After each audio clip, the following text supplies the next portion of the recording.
O'rinboyev Zokir bo'lajak muhandislarni smart texnologiyalar asosida kasbiy faoliyatga tayyorlash metodikasini takomillashtirish mavzusidagi 13.00 ta'lim va tarbiya nazoriyati metodikasi pedagogika fanlari ixtisosi bo'yicha xalqaro doktorlik ilmiy darajasini olish ko'zlangan dissertatsiyaning himoyasi. So'z ilmiy kotib Obadov Xonzofirovga. Dissertatsiya O'rinboyev Zokir Mavlonovning shaxsiy hujjatlari bilan tanishtirish. O'zbekiston Finlandiya pedagogika instituti mustaqil tadqiqotchisi O'rinboyev Zokir Mavlonovning shaxsiy hujjatlari bo'yicha tanishtirib o'tdi. O'rinboyev Zokir Mavlonov 1990-yil 9-avgustda Jizzax viloyati G'alvaro tumanida tug'ilgan. Millati o'zbek. 2011-yil Samarqand davlat universitetining bakalavriatini, 2017-yil Samarqand davlat universiteti magistraturasini ehtimollar nazariyasi va matematika statistika mutaxassisligi bo'yicha tamomlagan. 2015-2017-yillarda Samarqand davlat akademik litsey, ikkinchi son akademik litseyda matematika o'quvchisi lavozimida ishlagan. 2017-2022-yillarda 64-sonli ixtisoslashgan maktab internat matematika fani o'quvchisi. 2020-yil Samarqand davlat universiteti monitoring va ichki nazorat bo'limi instruktorisi. 2021-2023-yillarda Samarqand davlat universiteti tayanch doktoranti. 2024-yildan O'zbekiston Finlandiya pedagogika instituti faoliyat yuritib kelmoqda. O'rinboyev Zokir Mavlonovning bo'lajak muhandislarni smart texnologiyalar asosida kasbiy faoliyatiga tayyorlash metodikasini takomillashtirish mavzusidagi tadqiqot ishi yakunlangan dissertatsiya mavzusi bo'yicha jami 24 ta ilmiy usubiy, shu jumladan bitta o'quv qo'llanma O'zbekiston Respublikasi Oliy Attestatsiya komissiyasi doktorlik dissertatsiyasi asosiy ilmiy natijalarni chop etishga tavsiya etilgan ilmiy jurnallarda 8 ta maqola, shundan 4 ta respublika, 4 ta Scopus bazasiga kiruvchi ilmiy jurnallarda nashr etilgan. Shuningdek, O'zbekiston Respublikasi Intellektual mulk agentligi tomonidan 2 ta mualliflik guvohnomasi olingan. O'rinboyev Zokir Mavlonovning dissertatsiya ishi 2025-yil 27 kuni Jizzax Politexnika instituti huzuridagi shu raqamli ilmiy kengash asosida 13.00 ta'lim va tarbiya nazariyati va metodikasi ixtisosligi bo'yicha tuzilgan ilmiy seminarda muhokama qilingan. Dissertatsiya ishi tugallangan, dolzarbligi, nazariy va amaliy ahamiyati, bajarilgan ishning hajmi va chop etilgan maqolalar soni bilan pedagogika fanlari bo'yicha falsafa doktor dissertatsiyasiga loyiq deb topilgan va ilmiy kengash ilmiy seminar ijobiy xulosa bergan. Malakaviy fanlar ixtisosligi fani bo'yicha 84 ball, chet tilidan 60 ballga topshirgan. Qo'shimcha imtihonlar pedagogik nazariya va tarixidan 71 ball, pedagogika texnologiyasi va pedagogik mahoratdan 71 ball, maxsus fanlarni o'qitishdan 71 ballga topshirgan. Oilali 3 nafar farzandning otasi. Savollar bormi? Yo'qmi? Bo'lmasa dissertatsiyani qisqacha mazmunini bayon etish uchun so'z O'rinboyev Zokir Mavlonovga. Marhamat.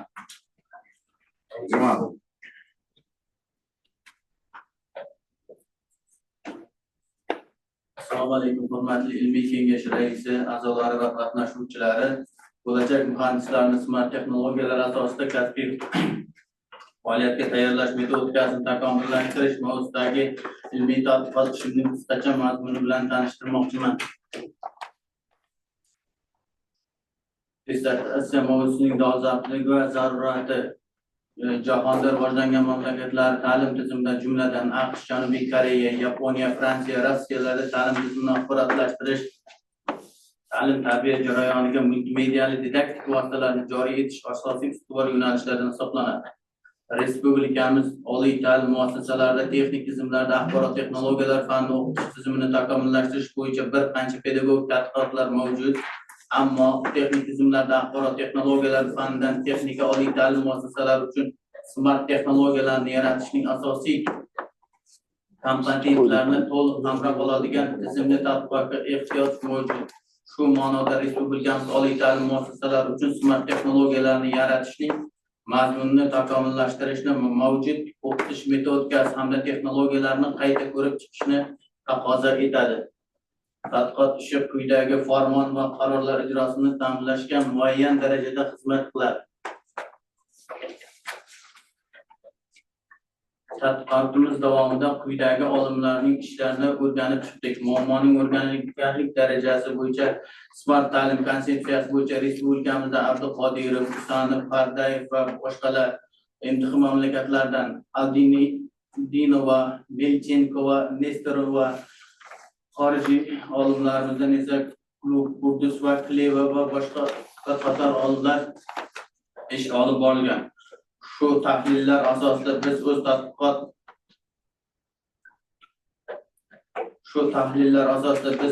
tadqiqot yo'nalishimizni belgilab oldik va o'z oldimizga quyidagi maqsad, obyekt va predmetlarni belgilab oldik. Tadqiqotimizning maqsadi bo'lajak muhandislarni kasbiy faoliyatga tayyorlashda smart texnologiyalardan foydalanish metodikasini takomillashtirish. Tadqiqot obyekti sifatida bo'lajak muhandislarni smart texnologiyalar asosida kasbiy faoliyatga tayyorlash jarayoni. Tadqiqot predmeti bo'lajak muhandislarni kasbiy faoliyatga tayyorlashda smart texnologiyalardan foydalanish metodikasini takomillashtirishning shakl, metod va vositalarini belgilab oldik.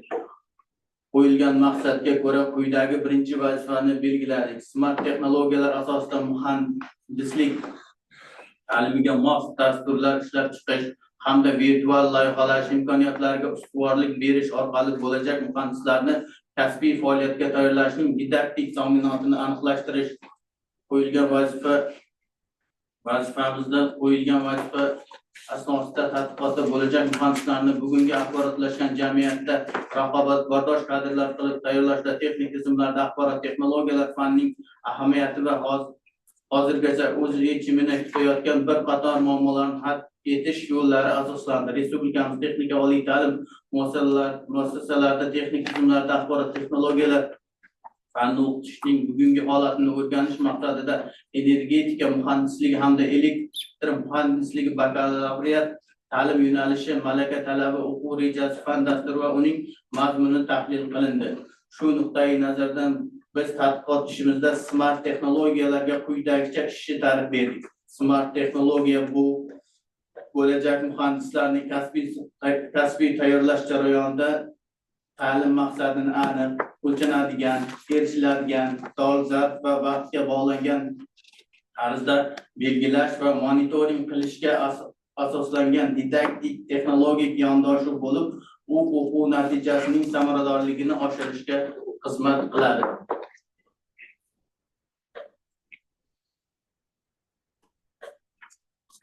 Smart texnologiya quyidagi maqsadni o'z ichiga oladi. Aniq, o'lchovli, erishiladigan, muvofiq, vaqt bo'yicha chegaralangan. Aniq, har bir maqsad uchun uning aniq ifodasi shunday tasdiqlanishi kerakki, u hammaga aniq va tushunarli tarqalsin, ya'ni ovoza bo'lsin. Aks holda qo'yilgan maqsad yetarlicha xohish darajasiga chiqmaydi. O'lchovli maqsad shunday ifodalanishi lozimki, unga erishish darajasini o'lchash mumkin bo'lsin. Aks holda maqsadni nazardan chiqarishimiz mumkin. Erishiladigan, doim belgilangan maqsadga erishish imkoniyati bo'lishi lozim. Resurs maqsad ifoda ijobiy o'zgarishlarga erishish uchun boshlang'ich nuqtaga ega bo'lishi lozim. Maqsad ifodasiga uni bajarishga yetarlicha xohish bo'lmagan xodimlarni kiritish maqsadga muvofiq emas. Vaqt bo'yicha chegaralangan. Har bir maqsad shunday aniq vaqtinchalik chegaralarga ega bo'lish kerakki, belgilangan muddatni o'lchash mumkin bo'lsin. Smart texnologiyalar asosida talablarni kasbiy faoliyatga tayyorlash tamoyillari quyidagicha: to'liqlilik tamoyili, moslashuvchanlik tamoyili, fundamentallik va amaliy yo'nalganlik tamoyili va tizimlilik tamoyili. Birinchi qo'yilgan vazifamiz asosida biz olib borgan tadqiqotimiz natijasida birinchi ilmiy yangilikka ega bo'ldik. Birinchi ilmiy yangilik bo'lajak muhandislarni kasbiy faoliyatga tayyorlashning didaktik ta'minotini to'liqlilik, tizimlilik va moslashuvchanlik tamoyillari asosida smart texnologiyalarning muhandislik ta'limini individualizatsiya qilish, avtomatik loyihalash asosidagi adaptiv platformalarda har bir talabning bilim darajasi mos dasturlar ishlab chiqish hamda virtual loyihalash imkoniyatlariga ustuvorlik berish orqali takomillashtirilgan. Ikkinchi qo'yilgan vazifamiz quyidagicha: smart texnologiyalarning texnik va dasturiy imkoniyatlari tahlil asosida bo'lajak muhandislarga texnik tizimlarda axborot texnologiyalari fanini o'qitishning tashkiliy tuzilmaviy modelini ishlab chiqish. Biz buni ishimizni 3 bosqichda olib bordik. Ya'ni birinchi bosqich variativ rivojlantirish bosqichi, yangi bilimlarni o'zlashtirishga diqqatni jalb etish, motivatsiyani oshirish hisobiga yangi bilimlarni o'zlashtirishning boshlang'ich bosqichida talaba o'zaro ta'sirlashuvini ko'zda tutadi. Ikkinchi bosqich faol o'qitish bosqichi, fikrlashning ratsional apparatini qo'llash, o'qituvchi tomonidan o'qituvchi talaba ko'rinishdagi o'zaro ta'sirlashuv shakllanadi. Uchinchi bosqich ijodiy mustaqillik bosqichi. Bu bosqichda o'zlashtirilgan bilim egallangan ko'nikma va malakalar asosida bilvosita o'qituvchi rahbarligida yangi obyektlarni yaratish, kashf etishni ko'zda tutadi. Biz tadqiqotimiz davomida tashkiliy tuzilmaviy modelimizning ko'rinishi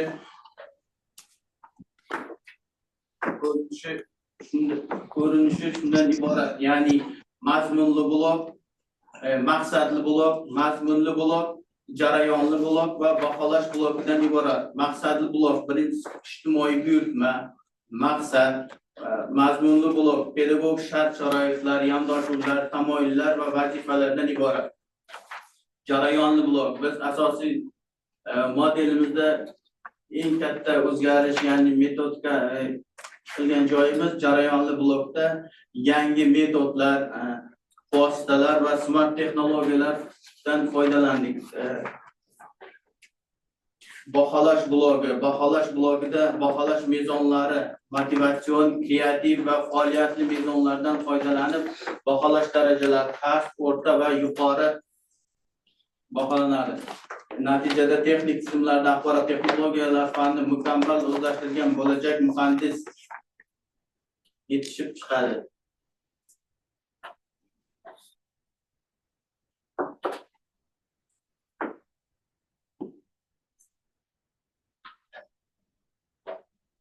Texnik tizimlarda axborot texnologiyalari fanini smart texnologiyalar asosida o'qitishda quyidagi interfaol metodlardan foydalandik. Hamkorlikda o'rganish, rotation metodi, texnik ma'lumotlar berish, tajriba almashish va smart ta'lim metodlaridan foydalandik. Texnik tizimlarda axborot texnologiyalar fanini o'qitishdagi smart interfaol ta'lim metodi birinchi aniq, maqsad aniq va tushunarli bo'lishi kerak. Keyingisi o'lchovli, natija qanday o'lchaymiz? Talaba tayyorlangan algoritm ishlashi bo'yicha sinovdan o'tkaziladi va chiqish signali grafiki taqdim etiladi. Erishiladigan talaba ushbu topshiriqni o'z bilim va vositalar bilan bajara oladimi? Ha, chunki oldingi darslarda matlab asoslari o'rgatilgan va talabalarga kerakli darslik ham berilgan. Resurs, bu mavzu bo'lajak energetika muhandisi uchun qanchalik kerak? Energetika tizimlari sensorlardan kelayotgan signallar tahlil qilish amaliy ishda zarur. Shu sababli bu mavzu kasbiy faoliyatga to'g'ridan-to'g'ri aloqador.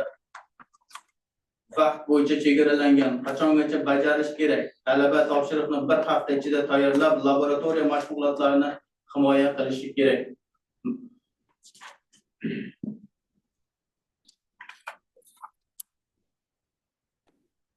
Mazkur modelning tuzilmasi smart texnologiyalardan foydalanib, texnik tizimlarda axborot texnologiyalari fanini o'qitish samaradorligini oshirishga xizmat qiladi.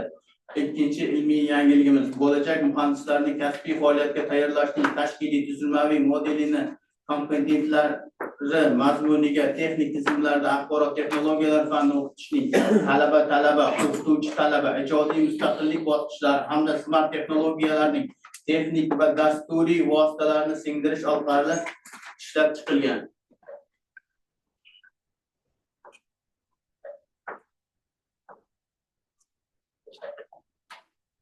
Uchinchi vazifamiz quyidagicha: smart texnologiyalar asosida elektron ta'lim resurslarini ishlab chiqish orqali bo'lajak muhandislarning kasbiy faoliyatga tayyorlash metodikasini rivojlantirish, texnik tizimlarda axborot texnologiyalari fanidan bilim olishlari, ma'ruza amaliy va laboratoriya mashg'ulotlari bilan mustaqil ta'lim faoliyatiga o'quv ma'lumotlarini qabul qilish, qayta ishlash, uning muhim jihatlarini ajratish, yangi o'zlashtirilgan bilim, ko'rik va malakalarni oldingisi bilan o'zaro bog'lash, umumlashtirish, takrorlash, ularni amalga tatbiq etish orqali shakllanadi va rivojlanadi. Buni texnik tizimlarda axborot texnologiyalari fanini mustaqil ta'lim tashkil etish, smart texnologiyalar yordamida virtual ta'lim texnologiyalari yaratish va foydalanishning tuzilmasi misolida ko'rishimiz mumkin. Smart texnologiyalarga qo'yiladigan zamonaviy talablarni belgilab oldik. Texnik texnologik talablar, apparatli dasturiy talablar, ishonchli talablar, resurslar va unumdorlik talablar, didaktik talablar, metodik talablar, psixologik talablar, psixofiziologik talablar, ergonomik talablar, estetik, vizuallashtirish talablar.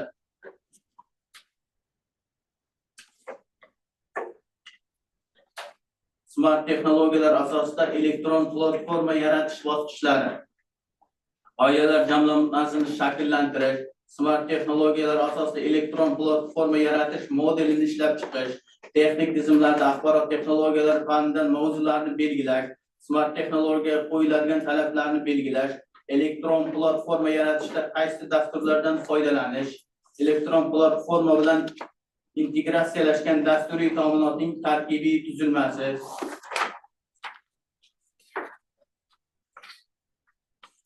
ushbu o'qitish modelidan foydalanish maqsadida smart texnologiyalar asosida o'qitish uchun internet tarmog'ida itsmart.uz ta'lim platformasi yaratildi. Mazkur platformaning tutul varog'i quyidagicha: ma'ruza, amaliy mashg'ulotlar, laboratoriya mashg'ulotlari, nazorat, mustaqil ta'lim, fanga oid slayd shoulardan iborat.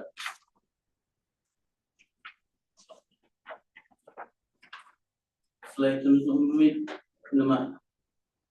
platformamizning umumiy ko'rinishi.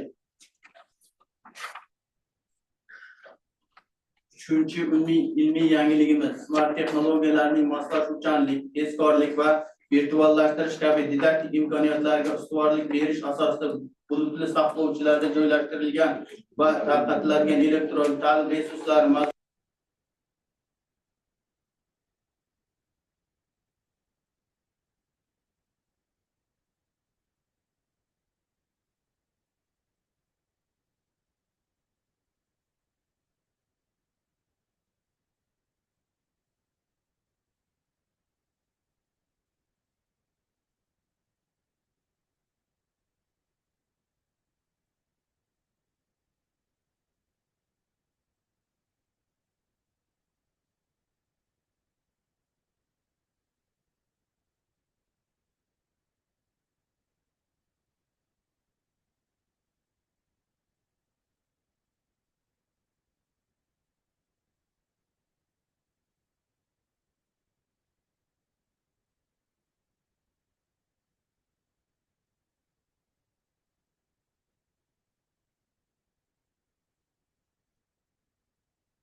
uchta daraja sanab o'tilgan. Shunda har bir mezonda 3 tadan daraja bormi yoki har bir mezon bittadan darajani belgilab beradimi? Darajani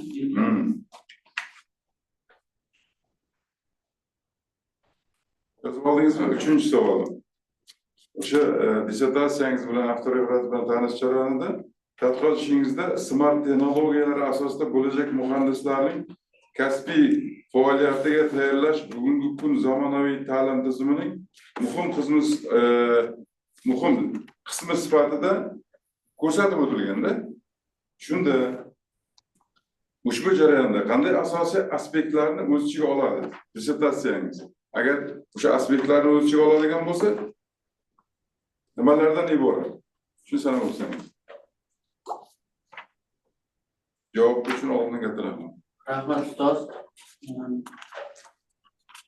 Smart texnologiyalarni mustaqil ta'limda nima qilish, smart texnologiyalar asosida qo'llaniladigan elektron qo'llanmadagi elektron ta'lim resurslari, ya'ni ma'lumotlar, video darslar, animatsiyalar, ko'rgazmali vositalar, testlar, talablarning texnik tizimlarida axborot texnologiyalar fanda mustaqil ta'lim samaradorligini oshiradi. Smart texnologiyalar asosida yaratilgan platformamiz orqali 3D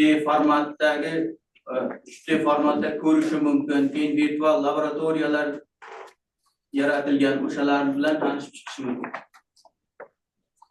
Uning afzalligi shundanki, boshqa nimalarga qaraganda biz birinchi o'rinda smart texnologiyalar asosida yaratilgan platformamizda mustaqil ta'lim, ya'ni birinchi o'rinda o'sha talabaga qancha ma'lumot kerak.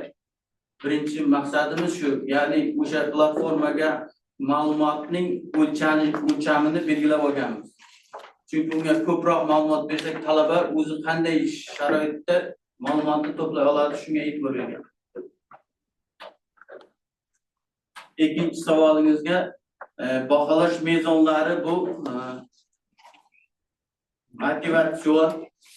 motivatsion va faoliyatli va kreativli baholash mezonlaridan foydalanganmiz.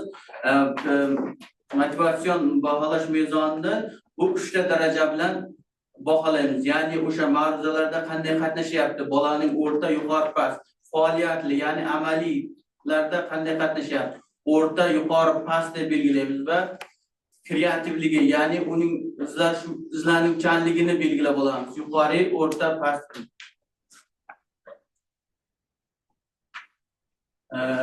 Keyin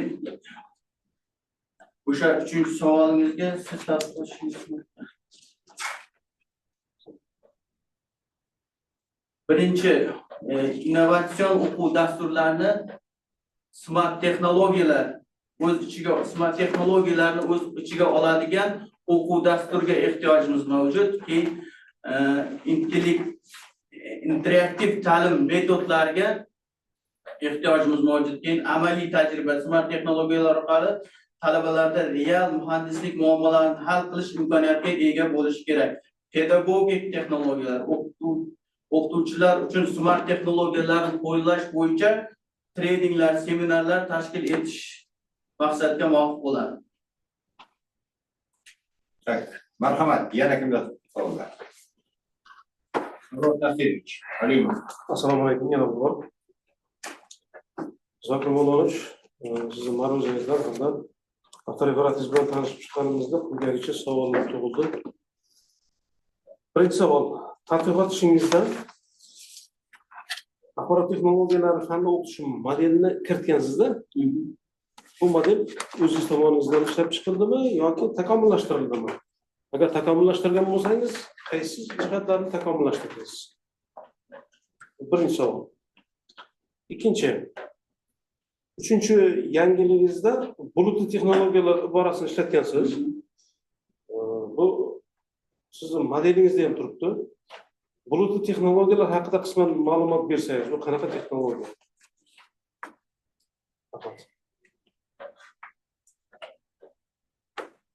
Rahmat ustoz, savolingiz uchun. O'rinli savol bo'ldi. Biz modelni oldindan bor edi. Bu modelni bizlar takomillashtirdik. Ya'ni smart texnologiyalar asosida takomillashtirdik. Keyin o'zimizning interfaol metodlar orqali, ya'ni interfaol metodlaridan tajriba almashish metodi, technical consulting, rotation metodlari va smart interfaol metodlari orqali takomillashtirdik. Keyingi savolingizga bulutli texnologiyalar. Bulutli texnologiyalar bu asosan saqlovchi, ya'ni ma'lumotlarni o'zlarida saqlab turuvchi texnologiya hisoblanadi. Smart texnologiya bilan bulutli texnologiyaning asosiy farqi shundaki, smart texnologiya, bulutli texnologiya ham smart texnologiya bo'lishi mumkin. Faqat qachon ishlatilsa. Chunki smart texnologiya biror bir nimaga ixtisoslashgan. Ya'ni o'sha biror bir dasturni yoki biror nimaga ixtisoslashgan bo'ladi. Bulutli texnologiya faqat bu o'zida ma'lumotlarni saqladi. Agar biz o'sha smart bulutli texnologiyalardan o'rinli, masalan, darsda boshqa joyda foydalansak, bu smart texnologiyaga aylanadi. Marhamat, yana kimda savollar? Erbo'xtiyorovich.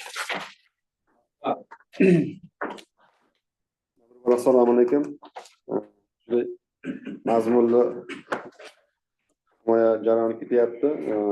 Zokir Mavlanovichga quyidagi savollarim bor edi. Birinchi savolim, mana bugungi kunda bizni institutimizda ham shu ish dolzarb bo'lib turibdi.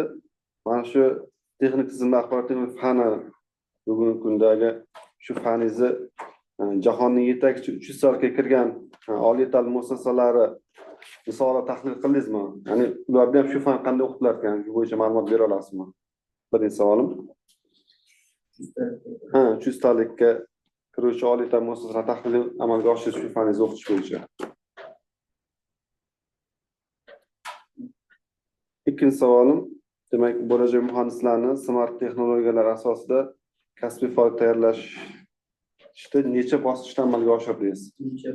Aniqroq tushuntirib bersangiz. Hop.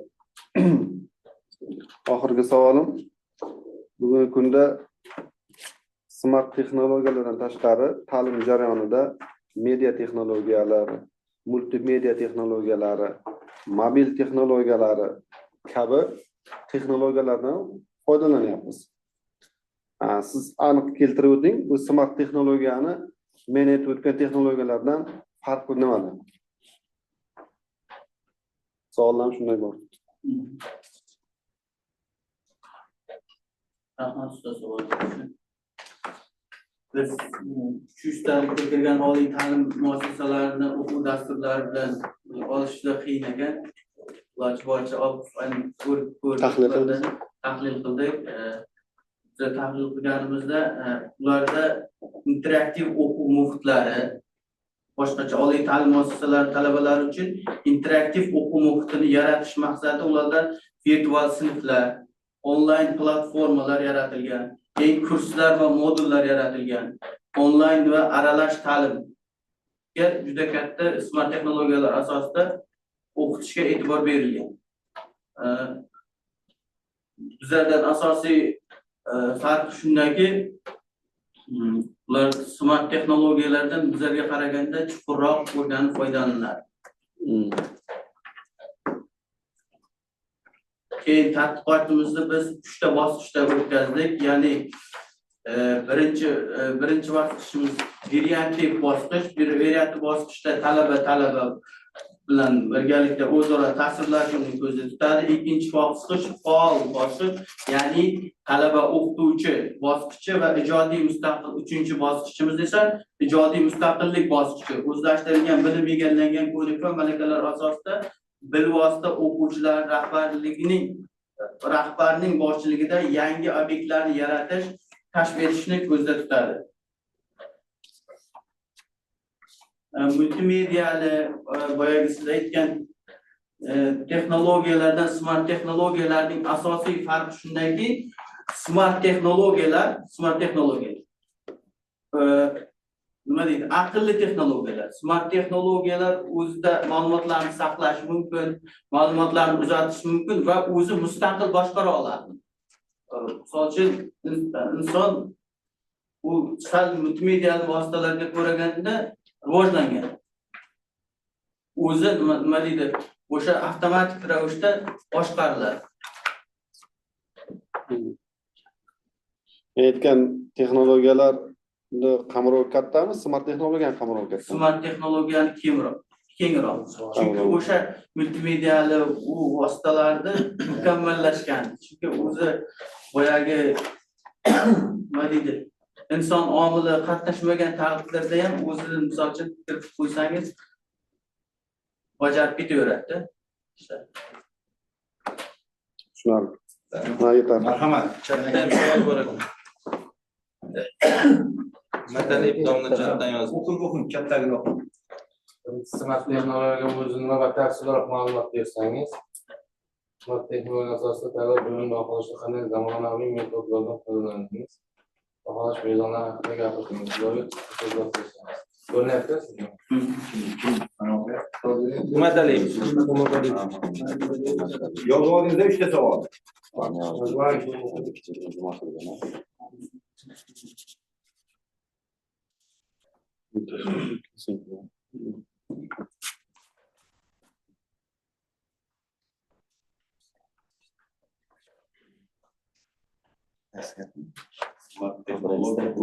Nima?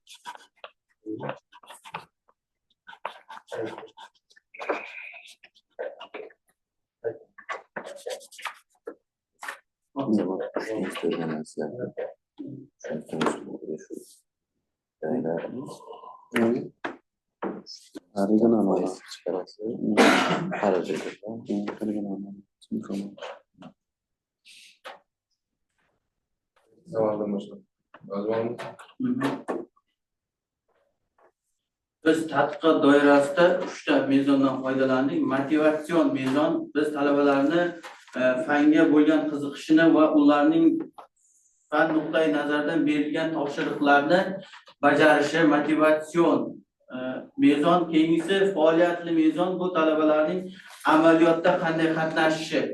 Keyingisi kreativ mezondan foydalandik. Kreativ mezonda bu o'zining mustaqil yangiliklar yaratishi, kreativ, ya'ni chuqurroq o'ylab o'zicha ma'ruza va amaliy darslardan boshqa yangi bir g'oyalarni o'ylashi. Demak, motivatsion o'rta, yuqori, past baholanadi. Faoliyatli mezonda ham o'rta, yuqori, past baholanadi va kreativ mezonda ham o'rta, yuqori, past baholanib, bahosi chiqariladi talabalar.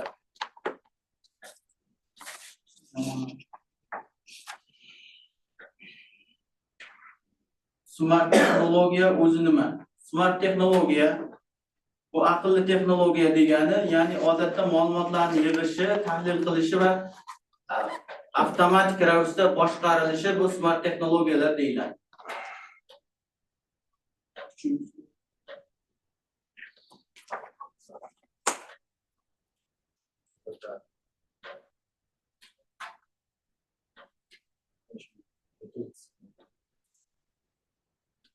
Baholash mezoni.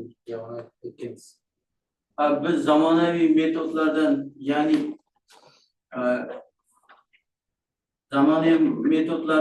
smart interval metodidan foydalandik, rotation metodidan foydalandik, keyin tajriba almashish metodidan foydalanib, o'sha smart texnologiyalar asosida interval metodlardan foydalandik.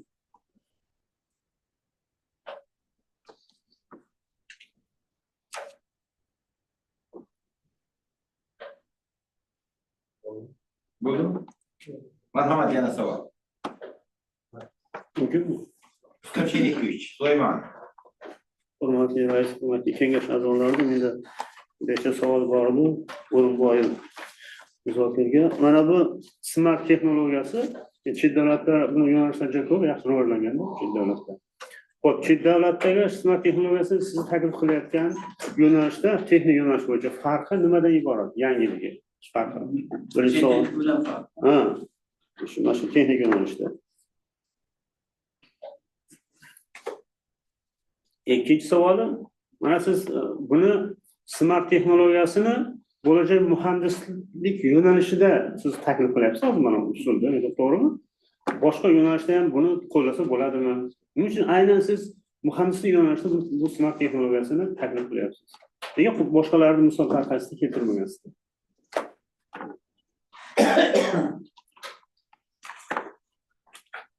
Rahmat ustoz savolingiz uchun. O'rinli savol bo'ldi. Chet ellik bilan farqi, biz birinchi o'rinda chet el bilan farqimiz birinchi innovatsion zamonaviy smart texnologiyalarga asoslangan o'quv dasturlarimizni ozgina hech bo'lmaganda 20% ga o'zgartirishimiz kerak degan xulosaga keldik. Chunki ularda o'sha ko'proq smart texnologiyalar asosida innovatsion texnologiyalardan foydalanish bizlarga qaraganda kuchliroq.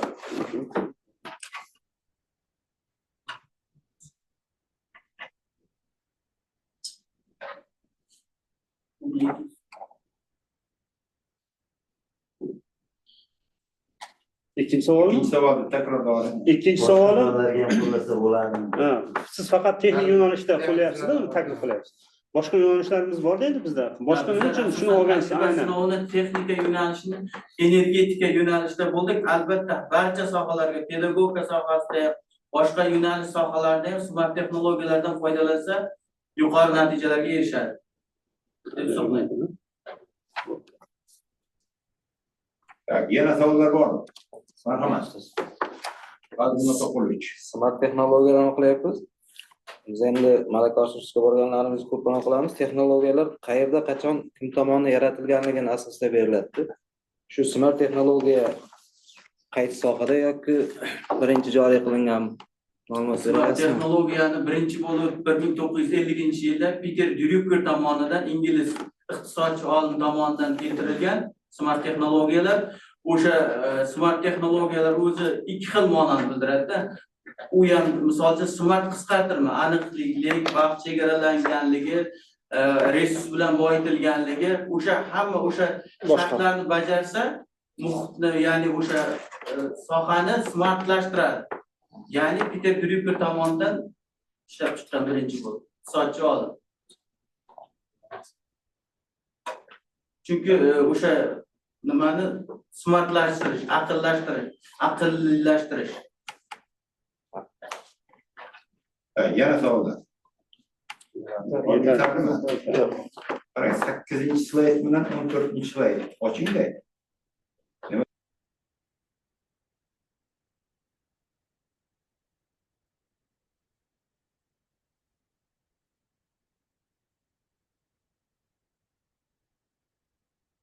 Beryapsizmi?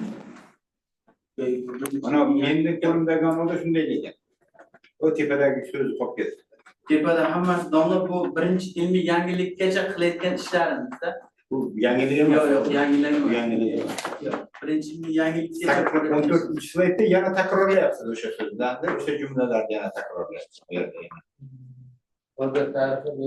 Xuddi shu narsa tepada 8-slaydda ham takrorlanadi. Sabab nima demoqchisiz bular? Bu yerda domla 14 ta o'zimizning o'sha bu yerda umumiy ta'rifi.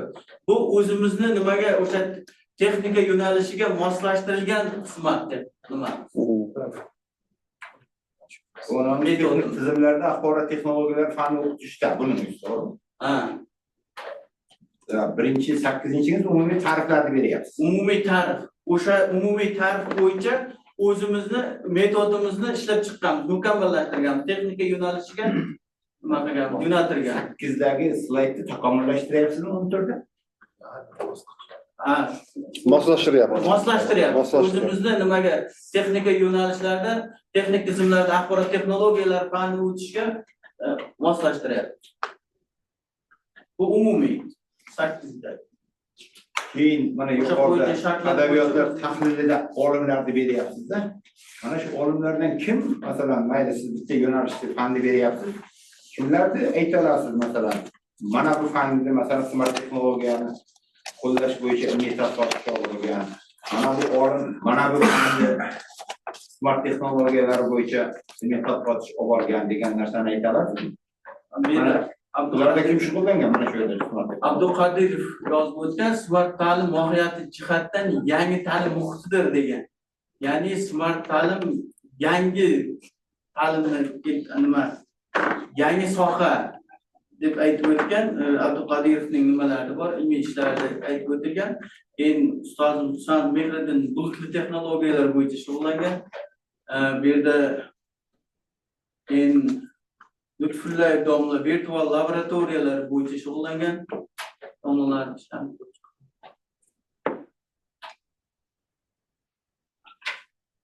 Yetar, rahmat. Tak, so'z dissertantning ilmiy rahbari pedagogika fanlari bo'yicha falsafa doktori dotsent Husan Mehriddin Mustafaevga. Rahmat, hurmatli rais. Men Umar Zakmalanishga yozma xulosamni berganman, shu bilan chegaralaman. Rahmat. Dissertatsiya avtoriga kelgan takliflarni e'lon qilish uchun ilmiy ko'rgazmalar kerak.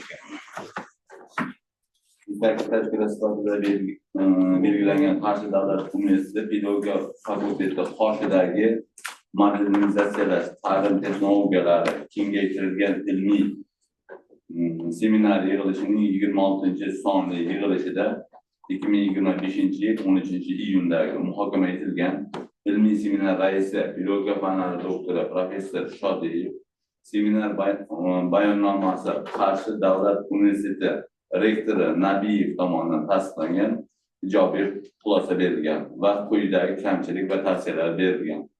Birinchisi, ilmiy tadqiqot davomida ko'pgina olimlarning IT tahlil qilingan.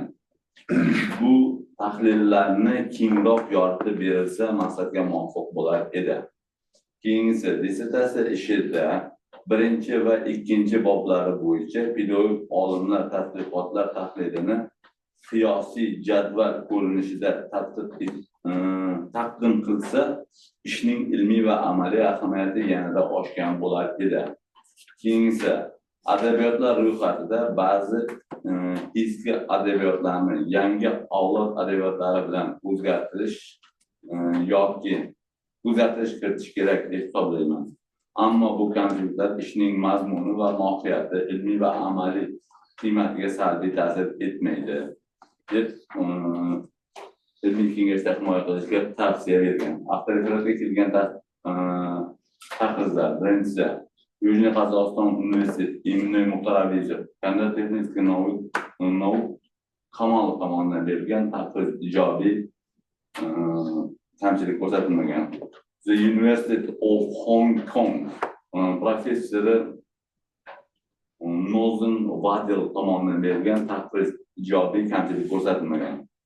Keyingi Nizomiy nomidagi O'zbekiston Milliy pedagogika universiteti professori pedagogika fanlari doktori Kadirov tomonidan berilgan va quyidagi kamchiliklar ko'rsatilgan. Dissertatsiya avtoritetlarida ortografik va stilistik xatolar mavjud. Ikkinchisi, dissertatsiya avtoritetida ishida uzoq talab texnik atamalar va jumlalar uchraydi deb berilgan. Keyingisi, professional ta'lim rivojlantirish instituti ta'limda boshqaruv kafedrasi professori pedagogika fanlari doktori Rahmatullayeva tomonidan berilgan va quyidagi kamchiliklar ko'rsatilgan.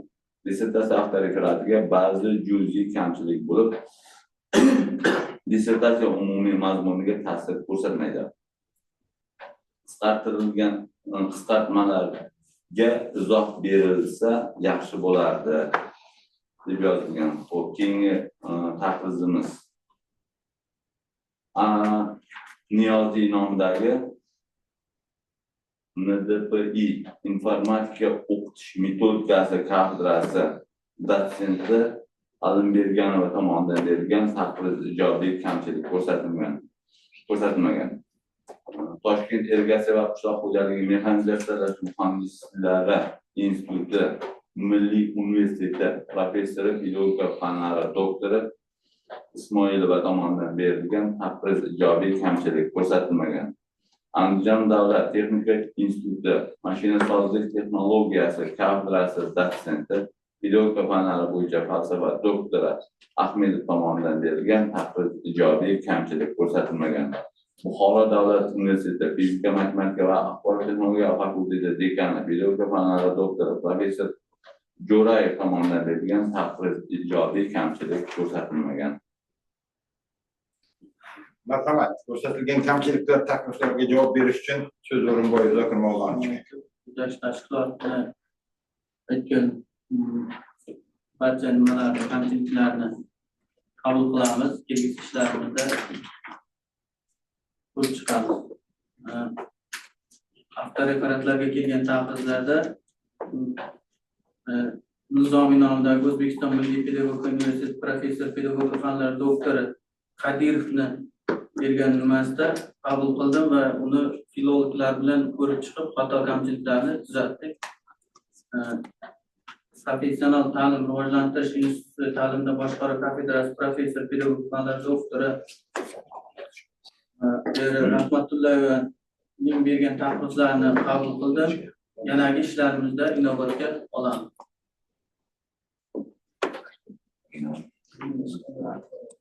Keyingi ishingizda inovatga olishingiz kerakda, siz ishtaga chiqyapsiz, avtoreferat tuzatdik deyapsiz-da. Tuzatishga haqqingiz yo'q. Haqqingiz yo'q-da tuzatishga buni. Shu bo'yicha ketish kerak. Buni inovatga olishingiz kerak. Ketganiga kelyapti taxris. Ketganga taxris kelyapti jo'natilgan. Pochtadan. Yo'q, avtoreferat ko'rsatilgan kamchilikni to'g'rilab kuni belgilandi. Shunday qilib bo'lmaydi. To'g'irlash mumkin emasda. Keyingi ishlarda inobat qilamiz. Keyingi ishlarda inobat. Rahmat, o'tiring. Tak. Muhokamaga o'tamiz. Rasmiy opponent pedagogika fanlari doktori professor Hamidov Jalol Abdurasulovich. Marhamat.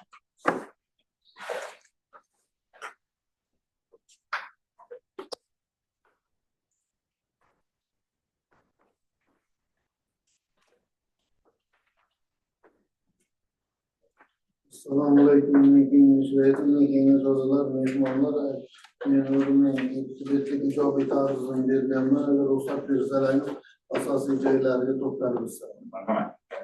O'zbekiston Finlandiya pedagogika instituti mustaqil tadqiqotchisi o'rinbosari Zokir Mavlonovich bo'lajak muhandislarda smart texnologiyalar asosida kasbiy faoliyatga tayyorlash metodikasini takomillashtirish mavzusidagi 13.00 ta'lim va tarbiya nazariyasi metodikasi ixtisosligi bo'yicha pedagogika fanlari bo'yicha falsafa doktori PhD olish uchun yozilgan dissertatsiya referatiga rasmiy opponent taqdirlandi.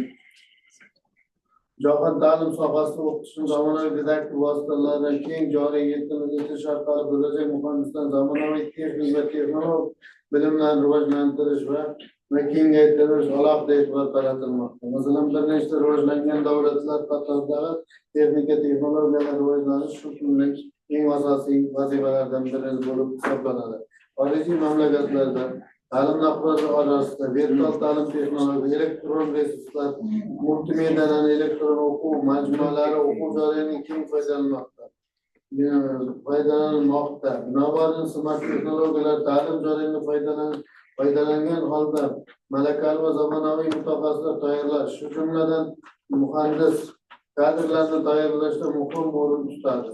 Mehnat bozori talablariga javob beradigan raqobatbardosh va innovatsion texnologiyalarni amalda qo'llaydigan muhandislarni tayyorlash ustuvor yo'nalishlardan biri sifatida e'tirof etilmoqda.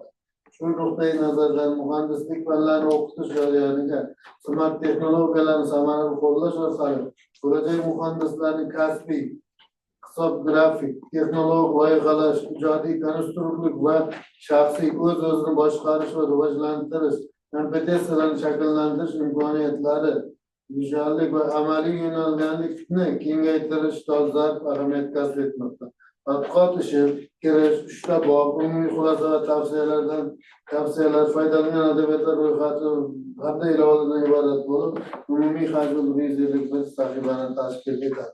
Dissertatsiyaning birinchi bobi texnik oliy ta'lim muassasalari, texnik tizimlarda axborot texnologiyalar fani, smart texnologiyalar asosida o'qitishning nazariy asoslari deb nomlangan bo'lib, ushbu texnik oliy ta'lim yo'nalishlarida texnik tizim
Çünkü modelde ham bir qancha o'zgarishlar qilingan.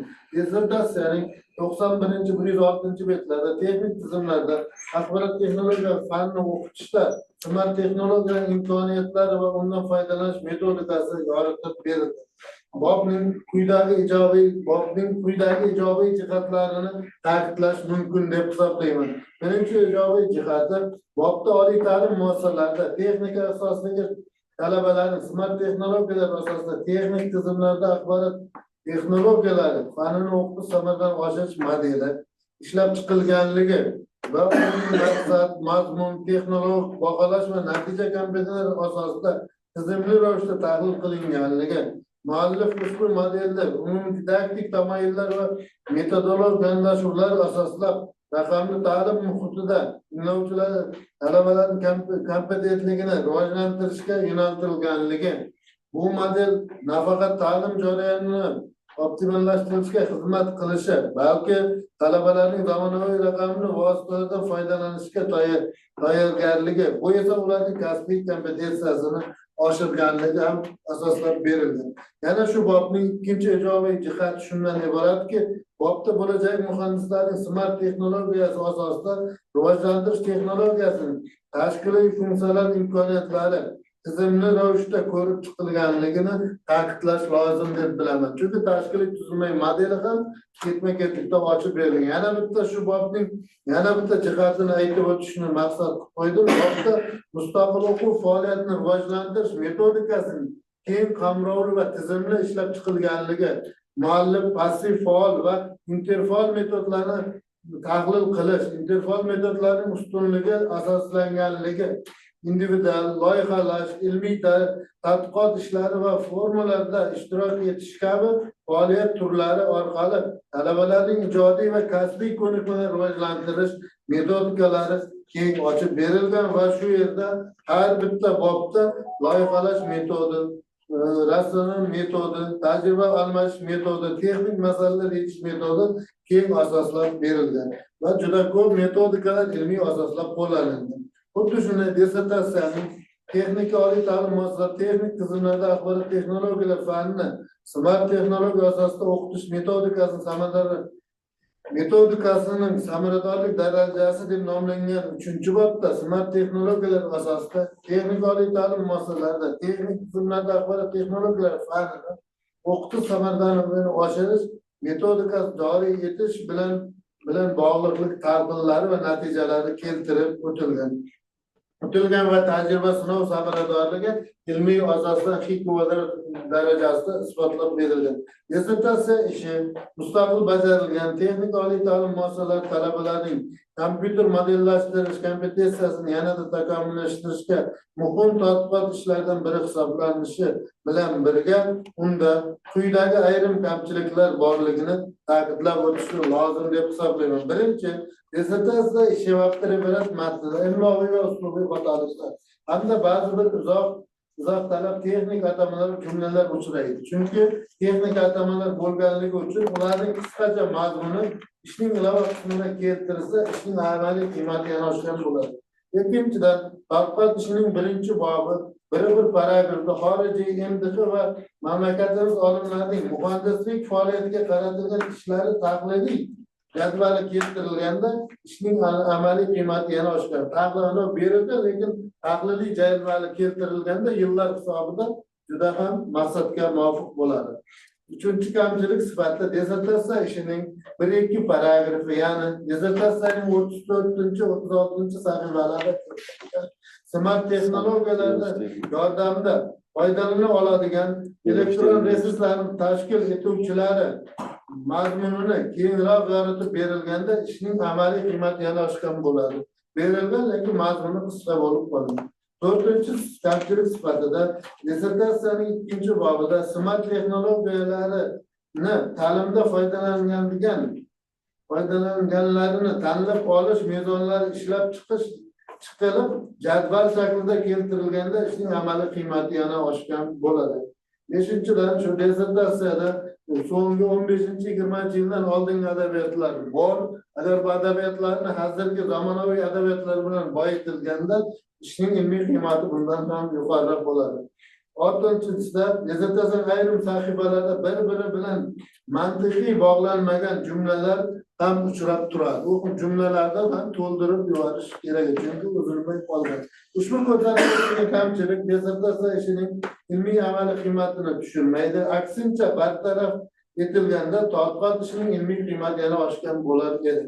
Xulosa qilib aytganda, tadqiqotchi O'rinboyev Zokir Mavlonovning bo'lajak muhandislarni smart texnologiyalar asosida kasbiy faoliyatga tayyorlash metodikasini takomillashtirish mavzusidagi pedagogika fanlari bo'yicha falsafa doktor, PhD ilmiy darajasi olish uchun yozilgan dissertatsiya ishini himoyasiga yetkazilgan, yakunlangan hamda yakunlangan ilmiy tadqiqot ishi deb hisoblayman. Tadqiqot natijalari bo'yicha chop etilgan ilmiy ishlar dissertatsiya mazmunini to'liq yoritilgan. Mazkur dissertatsiya 13.0002 ta'lim va tarbiya nazariyati metodikasi ixtisosligiga to'liq mos keladi hamda O'zbekiston Respublikasi Oliy ta'lim, fan va innovatsiya vazirligi huzuridagi Oliy attestatsiya komissiyasi talablariga to'liq javob beradi. O'rinboyev Zokir Mavlonovning pedagogika fanlari bo'yicha falsafa doktori, PhD ilmiy darajasini olishga loyiq deb hisoblayman. Rasmiy abonent pedagogika fanlari doktori, professor Hamidov Jalil Abdurashimovich. Rahmat etamiz. Rahmat Jalil Abdurashimovich. Marhamat, ko'rsatilgan kamchiliklar, takliflarga javob berish uchun so'z Zokir Mavlonovichga. Rahmat hurmatli maslahatingiz uchun minnatdorchiligimizni bildiramiz. Keltirilgan birinchi taklifimizni qabul qilamiz va keyingi ishlarda inobatga olamiz. Ikkinchi va uchinchi taklifingizni dissertatsiyaning hajmi oy talabi doirasidan kelib chiqib ortib ketmasligi uchun asosiy joylarni kiritib o'tganmiz. 4-chi, 5-chi va 6-chi tavsiyalaringizni yanagi ishlarimizda inobatga olamiz. Rahmat, o'tiring. So'z rasmiy opponent texnika fanlari bo'yicha falsafa doktori dotsent Aliyev Sherzod Qarshiyevichga. Sherzod Qarshiyevich, faqat kamchiliklarni o'qib bersangiz. Assalomu alaykum, hurmatli kengashlar a'zolari, mehmonlar. O'zbekiston Finlandiya pedagogika instituti mustaqil tadqiqotchisi O'rinboyev Zokir Mavlonovning bo'lajak muhandislarni smart texnologiyalar asosida kasbiy faoliyatga tayyorlash metodikasini takomillashtirish mavzusidagi 13.0002 ta'lim va tarbiya nazariyasi va metodikasi texnika ixtisosligi bo'yicha pedagogika fanlari bo'yicha falsafa doktori ilmiy darajasini olish uchun dissertatsiya ishi vaqti referatiga taqrizir. Men to'g'ridan to'g'ri ruxsat bersalaringiz, tadqiqot natijasida erishilgan yutuqlar bo'yicha fikr mulohazalarni keltirib o'taman. Demak, birinchisi tadqiqot ishining birinchi va ikkinchi yangiliklari hamda smart texnologiyasi asosida texnik tizimlarda axborot texnologiyalari fanini o'qitish samaradorligini oshirish modelida bir qator texnologiyalar, jumladan IOT, smart bridge, smart breeding yoki vositalar bor. Ya'ni smart digital volume o'shanga o'xshagan yoki classroom PIA degan vositalar bor. O'sha vositalar aynan o'sha fan o'qitish metodikasi takomillashtirilganligi aytilgan. Uchta bu texnologiyalarning mazmun mohiyati keng yoritilmagan. Agarda buning mazmun mohiyati keng yoritilganda ishning ko'lami yanada oshardi. Ikkinchisi, ishda texnik tizimlarda axborot texnologiyalari fanidan amaliy mashg'ulotlarni tashkil etish bosqichlari, ya'ni ikkinchi jadvalda 2-1 jadval bayon qilingan. Ya'ni faoliyat mazmunida aks etgan kompyuter qurilmalarini hamda pedagog dasturiy vositalarni qo'llash qismida 5 ta bosqichning hammasi bir xil vosita. Ya'ni Camtasia Studio yoki Macromedia Flash yoki PowerPoint, Word, 3D Max'da keltirilgan. Unda tadqiqot ilmiy yangiligida dem keltirilgan. Tadqiqot ishining asosiy hisoblangan smart texnologiyalardan foydalansa, ya'ni yuqorida aytilgan narsalarga urg'u berganda, ya'ni ishimizda ilmiy amaliy ahamiyati yana ham oshadi.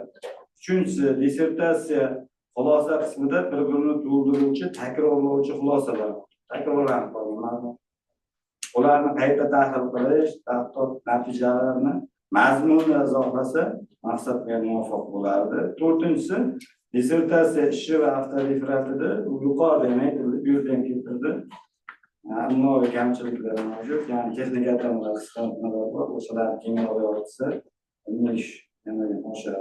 Xulosa qismiga o'tadigan bo'lsam, ya'ni tadqiqotchi O'rinboyev Zakir Mavlanovning kelajak muhandislarni smart texnologiyalar asosida kasbiy faoliyatga tayyorlash metodikasini takomillashtirish mavzusidagi pedagogika fanlari bo'yicha falsafa doktori ilmiy darajasini olish uchun yozilgan dissertatsiya ishi nihoyasiga yetkazilgan dissertatsiya ishi deb hisoblayman va mazkur dissertatsiya ishini 13.02 ta'lim tarbiya nazariyasi texnika ixtisosligi bo'yicha O'rinboyev Zakir Mavlanovich ilmiy daraja olishga loyiq deb hisoblayman. Rahmat. Ko'rsatilgan kamchiliklar, takliflarga javob berish uchun so'z Zokir Mavlonovichga. Rahmat ustoz, ishimizni chuqur tahlil qilib bergan qimmatli maslahatingiz uchun minnatdorchilik bildiramiz. Albatta birinchi keltirilgan taklifingizni qabul qildim. Juda o'rinli taklif. Keyingi ishlarimda inobatga olaman. Birinchi tavsiyangizni dissertatsiyaning hajmi og'ir talablari doirasidan kelib chiqib ortib ketmasligi uchun asosiy joylarni kiritib o'tganmiz. Buni ham inobatga olamiz. Uchinchi va to'rtinchi tavsiyalaringizni qabul qildim. Juda o'rinli taklif. Keyingi ishlarimda inobatga olaman. Rahmat. Muhokamani davom ettiramiz. Kim so'zga chiqmoqchi? Ustoz, agar ruxsat bersangiz, bir ikki og'iz fikr bildirib ketaman-da. Endi men o'zi Hozir siz taqrizchi yana berdingiz-ku taqrizda. taqrizni berdim. Savollarga oydinlik kiritib ketish kerak degan xulosaga keldim-da, ayrim savollarga. Taqrizga chiqqanda aytmaychi Qisqartma qil degan. ayting. Mayli, endi bu asosiy ilmiy yangiligi biz o'zim ko'rganimda, masalan, Koreyaga ham Seulga ham borib ko'rganmiz. Meni yo'nalishim o'zi matematik modellashtirish, son usullar va dasturlar majmui ixtisosligi bo'yicha ilmiy tadqiqot olib boraman-da. Keyin Xitoyda Nanjing Politexnika institutini ko'rganmiz, u yoqda smart texnologiyalar bo'ladi. Buni qilgan asosiy ilmiy yangiligi boshqa endi zamonaviy texnologiyalardan farqli tomoni bizda o'zbekona mentalitet bor. Ya'ni u yoqdagi muhit bilan bu yoqdagi talabani yondashuv farq qiladi. O'sha uchun aynan o'zimizni O'zbekistonni rivojlantirish uchun kerak bo'ladigan o'zimizni istalgan hozir malaka talab degan tushuncha bor. O'shalarga mos bo'lgan dasturlar, o'quv videolaridan foydalanib kelmayapmiz. Chunki u yoqdagi narsani beradigan bo'lsak, u smartdan foydalanadigan bo'lsak, texnologiyalardan bizni talabalarimiz talabga javob bermaydi. Ya'ni u texnologiyani qo'llagan bilan effekt degan narsa bo'lmay qoladi. O'zi smart texnologiyani qo'llashdan oldin smart usul degan narsa bor. Ya'ni yangicha yondashuvda tadqiqot qilish bor. Undan keyin unga bo'lgan vositalar keltiriladi, jamlanmasi texnologiyani tashkil etib qoladi. Smart texnologiyani tashkil. Ammo smart texnologiya degan narsani o'zi bo'lmay qoladi. Agar ichida dasturiy vositalar va texnikalar bo'lmasa, u texnologiyaga aylanmaydi. Buni qiladigan narsasi bunda texnologiya ham bor. Texnologiya deyishga sabab dasturiy vosita bor. Chunki axborot tizimlari, axborot texnologiyalari degan fanni o'zi dasturlashga qaratilgan fan. Ichida Python, Java ham, C++ degan narsa o'tiladi dasturlashga. Bu uchun albatta biz xohlaymizmi, xohlamaymiz, muhitlar kerak bo'ladi va texnologiya kerak bo'ladi. O'sha texnologiyalar aynan bu ko'rsatgan platformasida aytilgan. Men bilmadim, dissertatsiyada keltirilgan tadqiqotchi nimaga aytmadi, shu jihatlarga. Keyin bulutli texnologiya bu boshqa dunyo, smart texnologiya boshqa dunyo. Bulutli texnologiya VR ayarlarga asoslangan. Ya'ni u xotira desak bo'ladi, virtualga xotira. Smart texnologiya shu virtualkalardan foydalanadigan instrumentlar jamlanmasi. Fikrlarim shundan iborat. Rahmat. Rahmat. Rahmat. Yana bir bor assalomu alaykum. Hurmatli rais, hurmatli kengash a'zolari. O'zbekiston Respublikasining birinchi prezidenti Islomxon Karimov quyidagi fikrni aytgan edi. Bugun xorijiy hamkorlarimiz bizning yoshlarimizni ko'rib, har tomonlama ularga havas ko'zi bilan qaramoqdalar.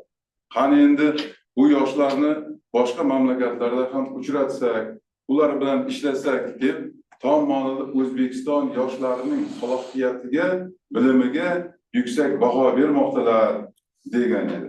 Shu nuqtai nazardan biz aytishimiz mumkinki, haqiqatan ham mana istiqbolli, umidli o'sib kelayotgan yosh avlodimiz har qanday mas'uliyatni zimmasiga oladigan va bajara oladigan va uddalay oladigan bizning yoshlarimiz hisoblanadi. Chunki o'zbek xalqimiz dunyo xaritasida bugun paydo bo'lib qolgan xalq emas.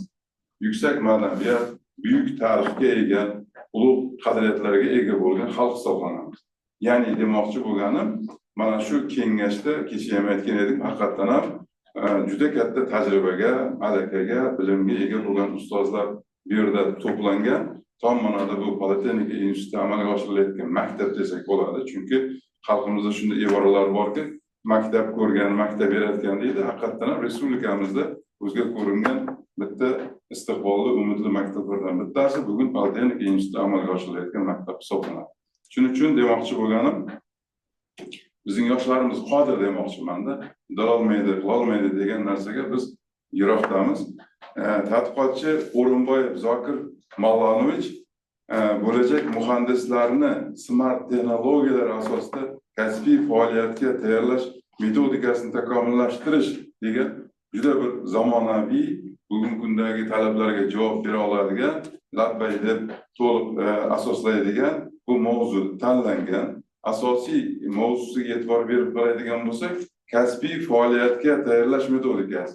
Ya'ni qaysi soha bo'lishidan, qaysi mutaxassis bo'lishidan qat'iy nazar, birinchi o'rinda kasbiy kompetentligi, kasbiy kompetensiyasi eng yuqori darajada bo'lishi kerak bo'ladi. Shundagina barcha metodikalarni amalga oshirishi mumkin bo'ladi. Shu nuqtai nazardan yana tadqiqotchi tomonidan xorijiy davlatlar va respublikamiz texnika oliy ta'lim muassasalarida o'tiladigan texnik tizimlarda axborot texnologiyalari o'quv fani bo'yicha fan dasturlaridagi ma'ruzalar, amaliy va mustaqil ta'lim mavzusini to'liq tahlil qilinganligi bu o'z navbatida dissertatsiyani tadqiqotchi va uning ilmiy rahbari uzviylik ravishda, mustaqil ravishda ko'rib chiqqanligidan dalolat beradi. Shuningdek, ya'ni tadqiqotchi muhandislarga texnik tizimlarda axborot texnologiyalari fanini smart texnologiyalar asosida o'qitish jarayonini, zamonaviy ta'lim metodlarini qo'llash, amaliy bilim va ko'nikmalarni rivojlantirish nazarda tutilganligi bu o'z navbatida dissertatsiyaning yanada yorqin, yanada yuqori darajada yozilganligidan dalolat beradi. Hattoki buyuk fiziklardan hisoblangan Isak Nyuton bitta fikrni aytgan edi. Agar men odamlarga biron bir foyda keltirgan bo'lsam, bu mening faqat sabrli fikrlashim tufayli amalga oshgan degan edi. Bundan kelib chiqib biz aytishimiz mumkinki, mana kecha bugun Politexnika institutida himoyaga chiqayotgan barcha tadqiqotchilar o'zining mustahkam irodasi bilan, o'zining sabrligi bilan, o'zining toqatligi bilan mana shunday bir-biridan chiroyli, bir-biridan mustahkam, bir-biridan pishiq ishlarni kun tartibiga qo'yibdi. To'g'ridan-to'g'ri shaxsan men qalbim quvonib, haqiqatan ham bunday istiqbolli, umidli yoshlarni o'sha yerda ko'rishning o'zi biz ustozlar uchun ham faxr hisoblanadi, ham sharaf hisoblanadi. Demoqchi bo'lganim, haqiqatan ham o'sha minbarga chiqqan paytda ko'pchilik tadqiqotchilar qarayapmanki, aytishga sal qiynalayapti, lekin uning ba'zaviy darajasi, ba'zaviy holati u sukut saqlasada, lekin uning bilimi to'g'ridan-to'g'ri dissertatsiyada avtoreferatda aks etgan. Hattoki mana kengash a'zolarimiz tomonidan ham dissertatsiyani ko'rgan paytda shu bor ekan degan ijobiy fikrni bildirib o'tyapti. Demoqchi bo'lganim, haqiqatan ham tadqiqotchini shaxsan men kengash a'zosi sifatida qo'llab-quvvatlayman va kengash a'zolarini ham tadqiqotchini qo'llab-quvvatlashga chorlab qolaman. Rahmat. Rahmat aka. Yana kim so'zga chiqmoqchi? Tak. O'rnamiz iltimos qilyapti. O'zbekiston Finlandiya pedagogika instituti boshlang'ich ta'lim kafedrasi mudiri dotsent Eshim Mirzonovga. Marhamat.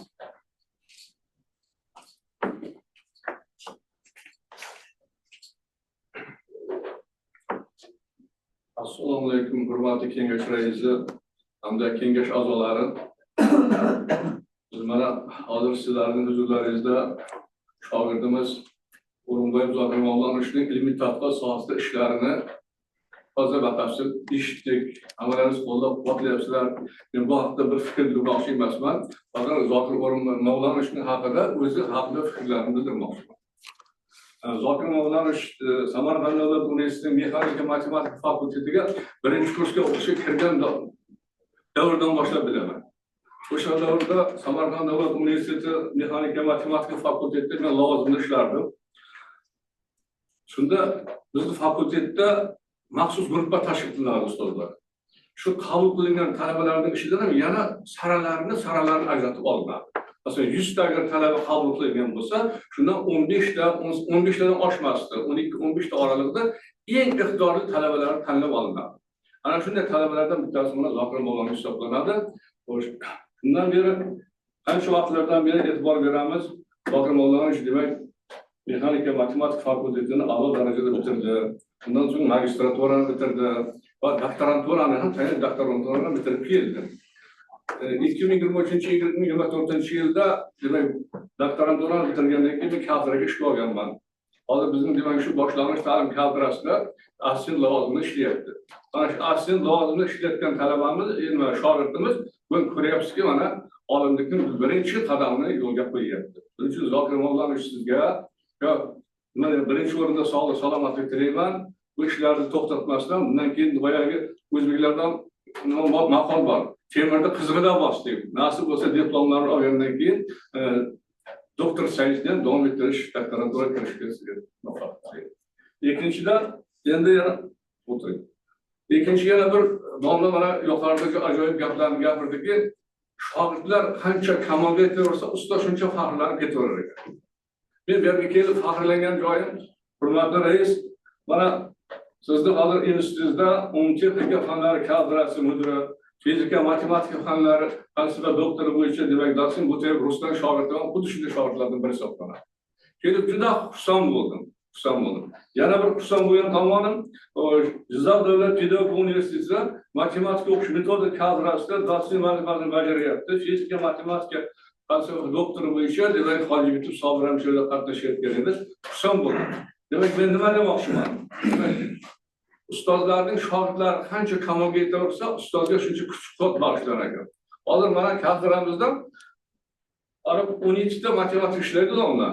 Shulardan bittasi Ali Xushroq degan odamlar bilan hamkasb qolgan. Qolgan hammasi birga ishlayotgan meni shogirdlarim. Shuning uchun shogirdlarga doimo muvaffaqiyat tilayman, sog'lik salomatlik tilayman.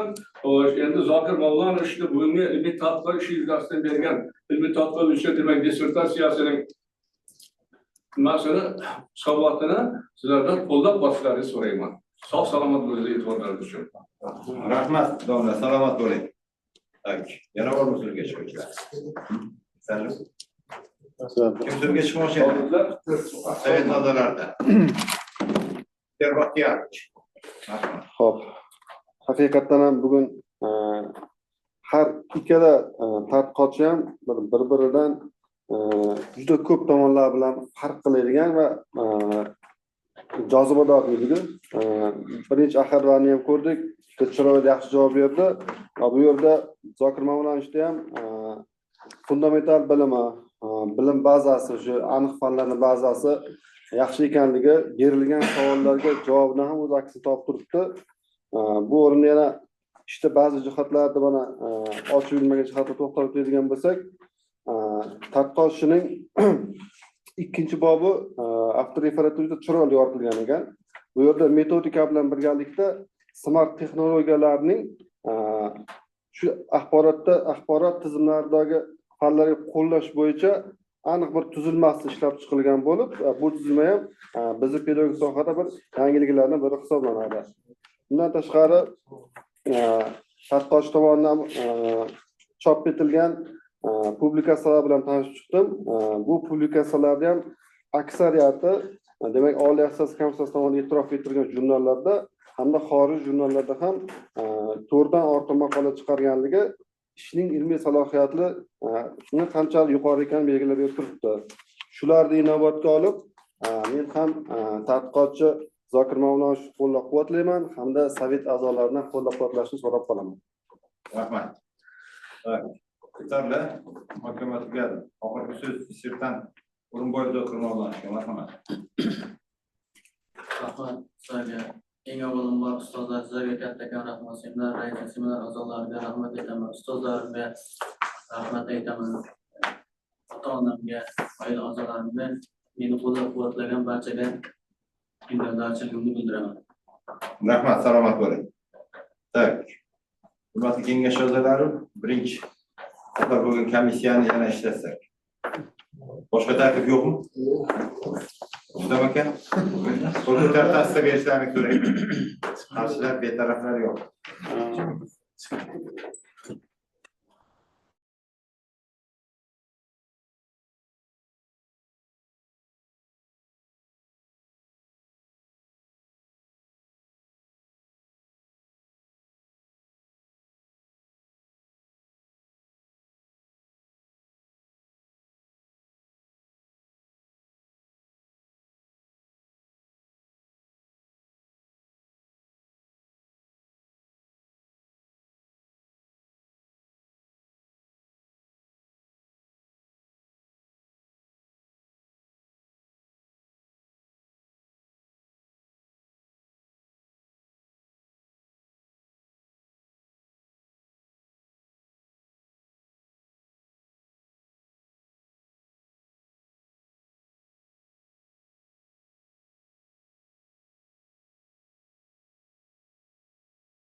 Söz Hisob komissiyasi raisi Rustam Şenlikyovichga marhamat. Yana bir bora assalomu alaykum, hurmatli rais, hurmatli kengash a'zolari. Hisob komissiyasining majlisining bayonnomasiga asosan saylangan komissiya tarkibi Rais Sulaymonov, komissiya a'zolari Asqarov hamda Hazratqul. Komissiya O'rinboyev Zokir Ma'munovning falsafa doktori PhD ilmiy darajasini olishga qo'yilgan dissertatsiya yuzasidan yashirin berilgan ovozlarni sanash uchun saylangan. Kengash tarkibi 13 kishidan iborat etib tasdiqlangan. Ilmiy darajalar beruvchi ilmiy kengash tarkibiga hal qiluvchi ovoz berish huquqi bilan qo'shimcha ravishda ma'lumotlar kiritilmagan. Majlisda kengash a'zolaridan 13 kishi, shu jumladan ko'rib chiqilayotgan dissertatsiya ixtisosligi bo'yicha 4 nafar ham doktori ishtirok etdi. Byulletenda 13 ta byulleten tarqatildi. Tarqatilmay qolgan byulleten qog'ozlar yo'q. Qutichada 13 ta byulleten borligi aniqlandi.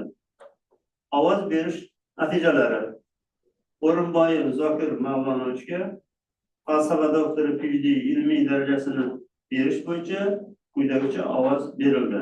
Tarafdorlar 13 ta, qarshilar yo'q, yaroqsiz deb topilgan byulletenlar yo'q. Hisob komissiyasining raisi Sulaymonov, komissiya a'zolari Asqarov hamda Hazratqul. Rahmat. Rahmat Rustam Şenlikyoviç. Tak. Hisob komissiyasi protokolini tasdiq etishlarini so'rayman. Betaraflar yo'q.